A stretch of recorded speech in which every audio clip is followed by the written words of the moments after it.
ফেসবুকের প্রতিষ্ঠাতা জুকারবার্গ বলতেছে যে আমি আমার সন্তানদেরকে 18 বছর বয়স হওয়ার আগে অ্যান্ড্রয়েড ফোন ব্যবহার করতে দিই না। এটা আমি বলিনি, যারা এই জিনিসগুলো বানিয়েছে তারা বলতেছে। আর আপনি আপনার ছেলে 5 A+ পেলে একটা মোবাইল কিনে দিয়েছেন, একটা গেম খেলার জিনিস কিনে দিয়েছেন, ভিডিও গেম খেলার। 8 A+ পেলে আপনি একটা মোবাইল কিনে দিচ্ছেন। একটা জিনিস মনে রাখবেন, সন্তানের মধ্যে পার্সোনালিটি, ব্যক্তিত্ব, বুদ্ধি, জ্ঞান, বিবেক, ভারাত্ব আসার আগ পর্যন্ত 5টা মৌলিক অধিকারের বাইরে কিচ্ছু দিবেন না, কখনোই নয়। 5টা মৌলিক অধিকার কি? অন্ন খেতে দিবেন, বস্ত্র পরতে দিবেন, জামা দিবেন, বেশি নয় অল্প, যতটুকুতে সে চলতে পারবে। কেননা ছোটবেলাতেই যদি বেশি জামা কাপড় ব্যবহার করে ফেলে তাহলে বড় হলে বিপদ আপদ আসলে টিকতে পারবে না, বিপদ আপদের মুখে দাঁড়াতে পারবে না।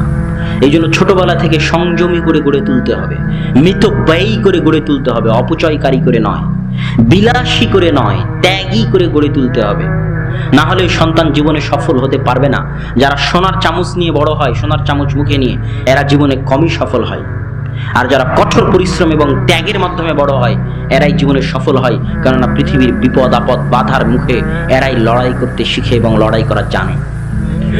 অন্ন, খাবার, বস্ত্র, পোশাক, বাসস্থান, থাকার জায়গা, চিকিৎসা, অসুখ বিসুখ হলে চিকিৎসা, শিক্ষা, পড়াশোনার খরচ, এর বাইরে অতিরিক্ত কিছু তার মধ্যে ব্যক্তিত্ব ভারাত্ব আসার আগ পর্যন্ত দেওয়া যাবে না। এই ভিডিও মোবাইল যদি আপনি দেন আর গর্ব করেন যে আমার ছেলে এখনই ইউটিউব চালাতে পারে, তো আপনার ছেলের ধ্বংস হওয়ার জন্য আর কিছু লাগবে না। আপনি একজন অসচেতন পিতা, আপনি একজন অসতর্ক পিতা, আপনার ছেলের ধ্বংস হওয়ার জন্য আর কিছু লাগবে না। এই জন্য 18-20 বছর বয়স হওয়ার আগ পর্যন্ত যত অভিভাবক আছে দিয়ে যদি থাকেন তো তওবা করেন, জোরপূর্বক ফিরিয়ে নেন।